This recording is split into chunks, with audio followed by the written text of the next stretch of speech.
नमस्कार, बहुत बहुत स्वागत है आपका। आप क्रिटिविजन न्यूज देख रहे हैं, आपके साथ मैं हूं शबा। पश्चिमी उत्तर प्रदेश की राजनीति में एक बार फिर हलचल हो गई है, मानो किसी ने ठहरे हुए पानी में तेज पत्थर मार दिया हो।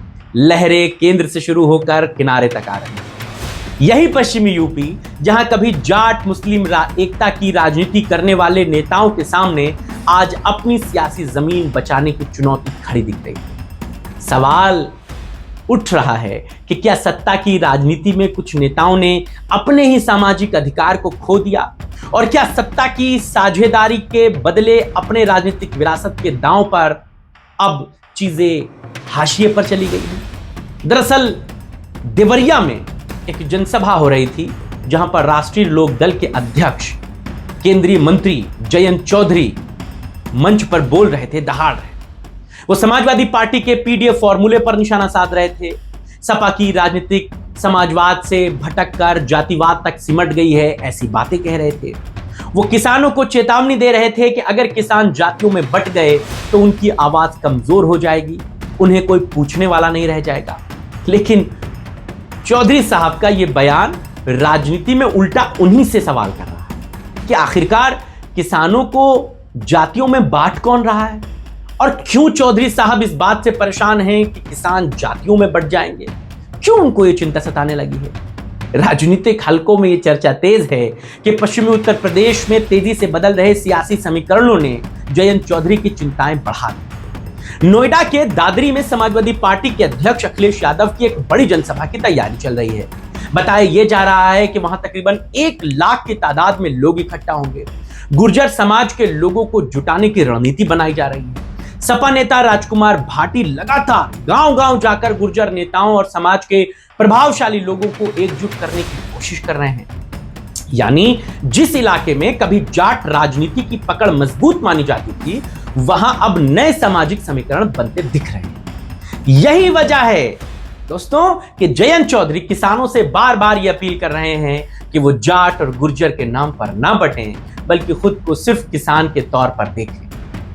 यह बात आप समझिए कि यह अपील दरअसल बढ़ती राजनीतिक बेचैनी की निशानी है। कभी जाट और मुसलमान एकता के सहारे राजनीति करने वाले जयंत चौधरी आज भारतीय जनता पार्टी के साथ सत्ता में हैं, केंद्र में मंत्री बन चुके हैं, लेकिन सत्ता की यह साझेदारी उनके लिए चुनौती भी बन गई है।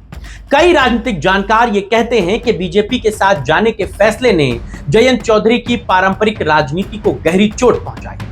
जिस जाट मुसलमान समीकरण से कभी राष्ट्रीय लोकदल को पश्चिमी उत्तर प्रदेश में मजबूत समीकरण दिखते थे, वही समीकरण आज बिखर गए।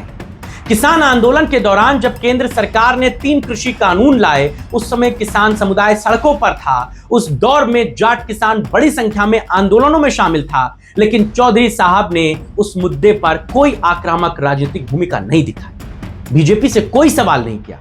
जितनी उनके समर्थक उस बात से उम्मीद कर रहे थे, वो ना उम्मीद हो गए। दूसरी तरफ वक्फ संशोधन जैसे मुद्दे पर मुसलमानों के बीच ये चर्चा रही कि चौधरी साहब ने खुलकर उनकी आवाज नहीं उठाई, बल्कि वो सत्ता पक्ष के साथ खड़े रहे। इन दोनों मुद्दों ने जाट और मुसलमान दोनों ही समुदाय के बीच नाराजगी की भावना को जन्म देते हैं, और यही वजह है कि अब जयंत चौधरी बार बार भावनात्मक अपील कर रहे हैं कि किसान एकजुट रहें, जातियों में ना बटें, क्योंकि उनको यह बात पता है कि जाट अगर उनके साथ है और गुर्जर अगर कहीं और चला गया तो फिर बड़ी राजनीतिक उलटफेर पश्चिमी यूपी में हो जाएगी। राजनीतिक विरोधी इसे एक अलग नजरिए से देखें। वो कहते हैं कि अपील दरअसल उस सियासी जमीन को बचाने की कोशिश भर है जो बीजेपी के साथ जाने के बाद तेजी से चौधरी साहब के लिए खिसक गई। आलोचक तो यहां तक कहते हैं कि सत्ता की साझेदारी के लिए जयंत चौधरी ने अपने दादा पूर्व प्रधानमंत्री चौधरी चरण सिंह की उस विरासत को ही दांव पर लगा दिया, जो किसानों और ग्रामीण समाज की राजनीति पर ही आधारित है। यहां तक ये बातें कही जा रही हैं कि सत्ता की राजनीति में चौधरी साहब ने एक ऐसी सौदेबाजी कर ली जिसमें मंत्री पद तो मिल गया, लेकिन उनके दादा की वैचारिक विरासत पीछे छूट गई। और देवरिया की इस सभा में यह बात साफ तौर पर दिखी। और चौधरी साहब जब किसानों के हित की बात कर रहे थे, बीजेपी की बड़ाई कर रहे थे, मोदी साहब का नाम लेकर दहक रहे थे, उसी जनसभा में मंच पर बीजेपी के विधायक सो रहे थे। यानी कि चौधरी साहब के भाषण में बीजेपी को ही दिलचस्पी नहीं। ये वीडियो सोशल मीडिया पर खूब वायरल है।